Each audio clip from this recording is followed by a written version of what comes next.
ഏയ് വാ. മഹാഭാരതത്തിൽ ഒരു കണ്ണാടിയുണ്ട്.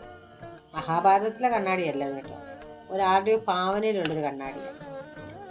ആ കണ്ണാടിയിൽ പറയുന്നത് ഇങ്ങനെയാണ്: ഒരു മായക്കണ്ണാടി, ഛായാമുഖി എന്നാണ് കണ്ണാടിയുടെ പേര്. ആ കണ്ണാടിയിൽ ആര് നോക്കിയാലും നമ്മുടെ മനസ്സിൽ ആരോടാണോ ഏറ്റവും കൂടുതൽ ഇഷ്ടം അയാളെയാണ് ആ കണ്ണാടി കാണുന്നത്.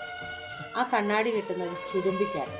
ഹിഡുംബി ആ കണ്ണാടി നോക്കുമ്പോൾ കാണുന്നത് ഹിഡുംബിക്ക് ഏറ്റവും ഇഷ്ടമുള്ള ഭീമസേനെയാണ്. ഭീമസേനൻ ആ കണ്ണാടി നോക്കുമ്പോൾ കാണുന്നത് പാഞ്ചാലിയാണ്.